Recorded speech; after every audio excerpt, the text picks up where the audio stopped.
سامانه ایندیا تودی تیوی نوشت که در مصاحبه با این سامانه جواد ظریف وزیر امور خارجه ایران از عملیات داعش در قلمرو تاجیکستان و ازبکستان هشدار داده است. ظریفی گفته است نباید به امید بود که امریکا در افغانستان صلح می آفرد. ما باید به همدیگر کمک کنیم. این گزارش ها تحولات بسیار جدی اند. ما به طور روزمره با دوستان هندی خود در رابطه با جابجایی گروه تندروی دولت اسلامی و تهدید ناشی از این اقدامات هستیم. ما همچنین با پاکستان، روسیه و چین در تماس هستیم. این موضوعی است که می تواند همه ما را متحد کند. امریکا به نجات ما نخواهد رسید. ما باید به یکدیگر کمک کنیم. بعد این گفته های وزیر امور خارجه ایران چند سوال ها و ناروشنی های پیدا می شوند. ببینید، طبر سامانه ایندیا تودی نوشته است این مصاحبه با جواد ظریف وزیر امور خارجه ایران بعد در سوریه کشته شدن ابوبکر بغدادی سرکرده گروه جنگجوی دولت اسلامی صورت گرفته است. ابوبکر بغدادی 27 اکتبر در پی یک عملیات ایالات متحده آمریکا در سوریه کشته شده بود. اما این است که هندی ها این خبر را قریب 20 روز پس نشر کردند. این در حالی است که شب 6 نوامبر حمله به دیدبانگاه مرزی اشقاباد در تاجیکستان نزدیکی مرز ازبکستان صورت گرفت که به اطلاع مقامات تاجیکستان از جانب جنگیان گروه وحشت افکن دولت اسلامی عملی شده است. گروه جنگجوی دولت اسلامی با انتشار بیانیه در سامانه اعماق مسئولیت حمله و کشتن 10 تن از نظامیان تاجیک را به عهده گرفت. آیا این مصاحبه و هشدار ظریفی به عملیات اشقابات ربط داشته می تواند؟ در این باره نظری کارشناس و روزنامه‌نگار تاجیک امرالله نظام را گوش میکنیم. کسانی که با وضعیت منطقه از نزدیک آشنا هستند و اخبار روز را پیگیری میکنند خوب میدانند که آنچه جناب وزیر کارهای خارجه جمهوری اسلامی ایران درباره تهدید و یا اینکه اتفاقات در تاجیکستان و ازبکستان گفته است یک نوع عمومیگویی بیش نیست. جناب ظریف و یا اینکه هر کسی که وضعیت منطقه را پیگیری میکند طی 7 سال اخیر این خلاصه و یا اینکه این تهدید و یا آگاهی و یک نوع احساسی خطر از جانب مرزهای افغانستان نسبت به کشورهای همجوار آن وجود داشت و حالا هم وجود دارد و در آینده تقریبا 5 ساله و یا اینکه 10 ساله دیگر هم وجود خواهند داشت.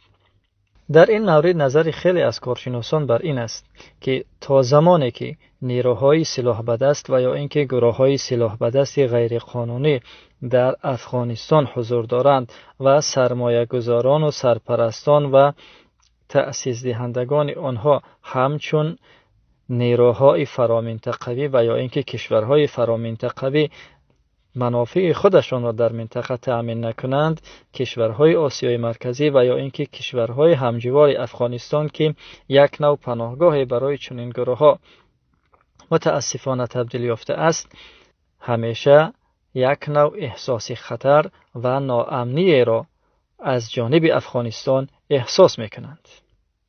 همچنین علیم شیرزمانوف سیاستمدار تاجیک هم میگوید سخن جواد ظریف به حادثه اشقابات دخل ندارد و یک عمومیگویی بیش نیست.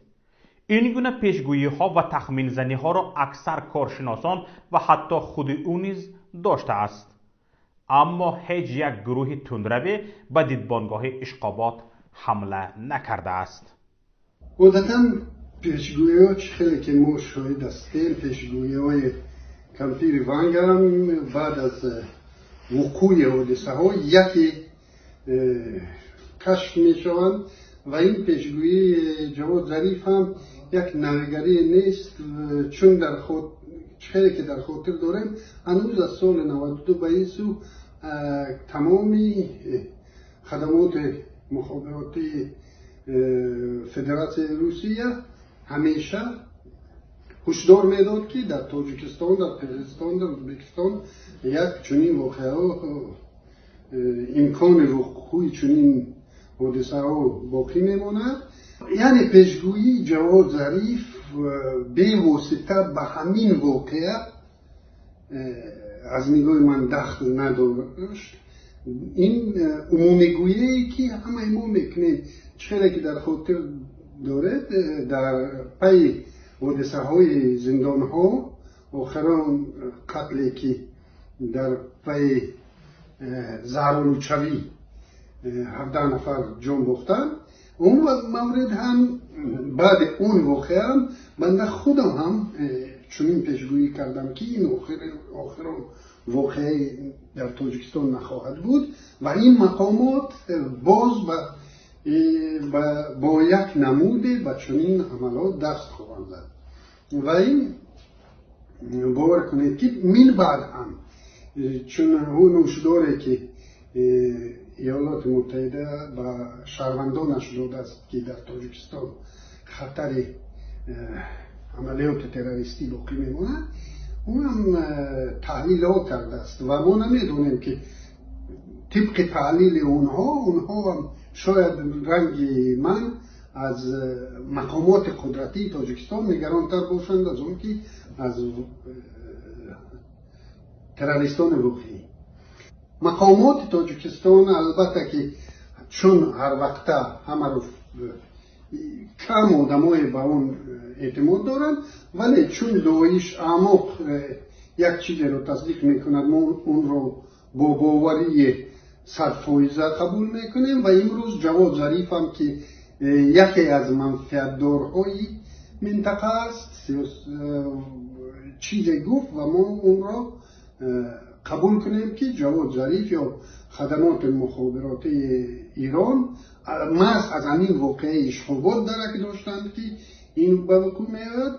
بنده چی گفتنیم؟ من مطمئنم که یگان داعش در این حادثه دست نداشت و این صرف صحنه‌سازی خود مقامات بود، چه خدمات فدرال مخابراتی روسیه باشد، ایران باشد، اینا در اینجا و دیگر کشورها اینا در اینجا منفعت دارند و هر یکی یعنی هشدار دادنی یعنی که در اینجا خطری یک منطقه ناامن در اینجا باقی میماند و این ما تاجیکان هستیم که از این ضرر میبینیم. اما محمود جان فیض رحمان مسئول روابط خارجی پیمان ملی تاجیکستان بر این نظر است که حکومت به طور گل سوزد و دیگ جوشد کار میگیرد. هرچند از پی اقدامهای ناروای حکومت ملت سرخم می شود، مردم ضرر می بیند و قربان می شود، دایره معین کلیدی در حکومت تاجیکستان کوشش می کنند که این همه را به فایده خود استفاده برند. سالها پیش کارشناسان می گفتند که عاقبت این سیاست های خطای حکومت رشد افراطگرایی است، اما به کسی حکومت گوش نمی داد.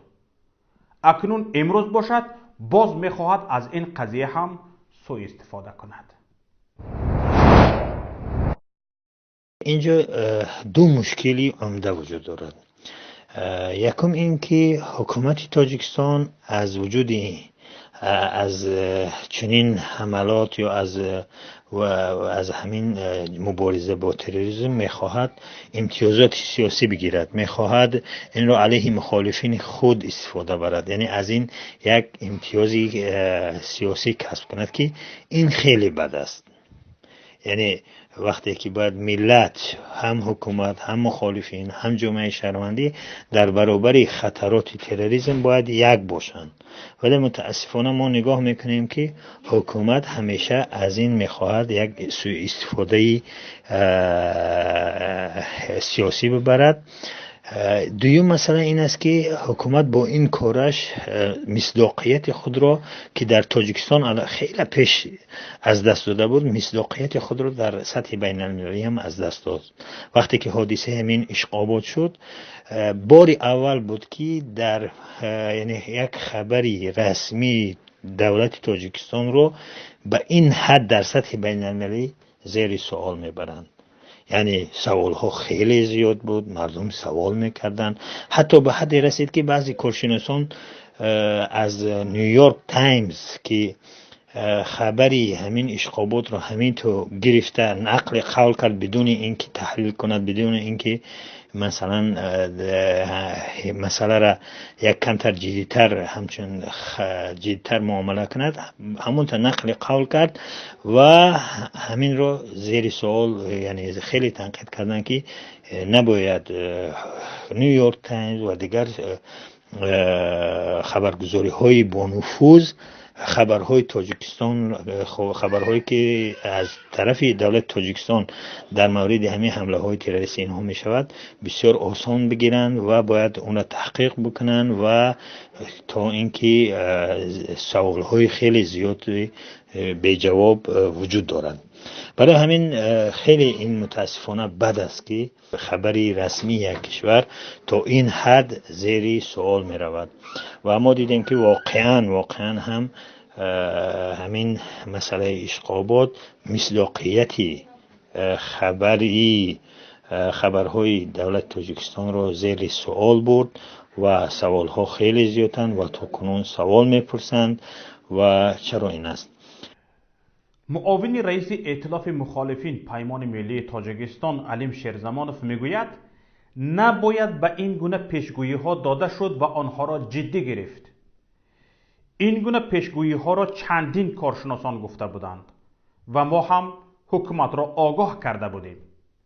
اما نباید وقت تهدید به امنیت ملی است.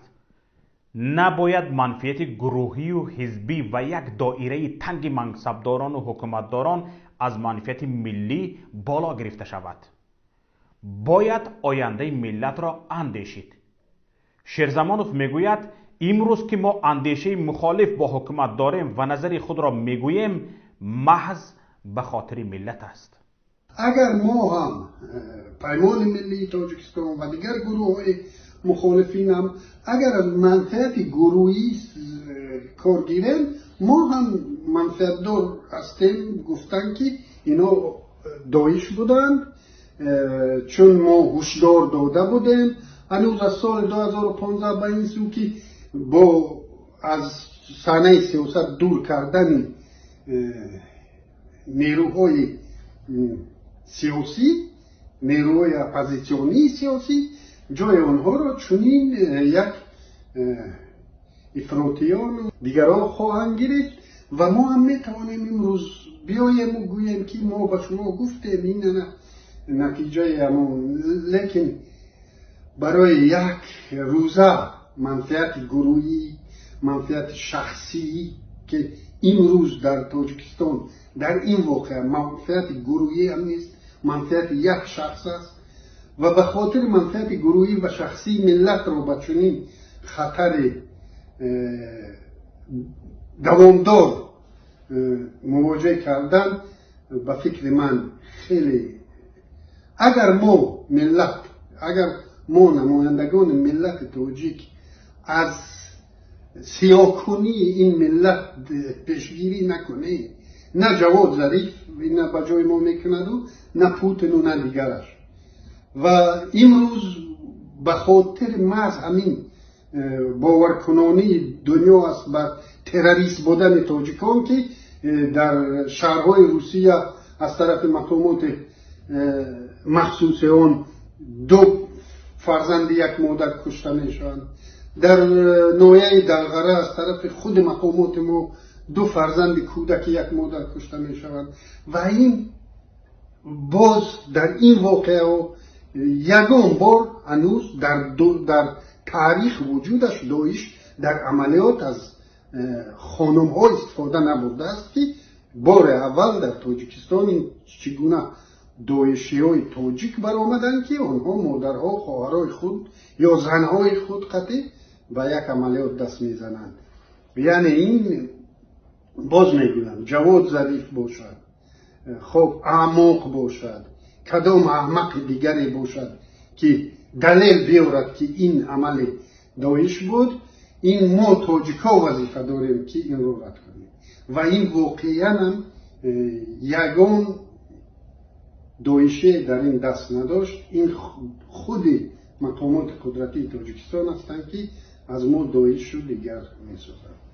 یادآور می‌شویم که مقامات مرزبانی تاجیکستان با نشر اطلاعیه رسمی خبر داده بودند که شب 6 نوامبر یک گروه 20 نفری نقابدار به دیدبانگاه اشقاباد تاجیکستان در مرز به ازبکستان حمله کردند که به گفته مقامات 15 حملگر کشته شده، 5 نفرشان بازداشت گردیدند. تعداد نظامیان کشته شده 1 نفر پلیس و 1 نفر سرحدبان گفته میشد. بعدتر رادیوی آزادی با تکیه به منابعش تعداد نظامیان کشته شده را 6 نفر گفته و نام آنها را نشر کرد. اما گروه جنگجوی دولت اسلامی با نشر یک نوار در شبکه اعماق اعلان کرد که آنها در این حمله 10 نفر را کشته‌اند. گفتنی است به این فرضیه که گویا گروه جنگجوی دولت اسلامی به دیدبانگاه هجوم کرده باشد. اکثر کارشناسان مسائل امنیتی و کاردیدگان ساحه حربی باور نکردند.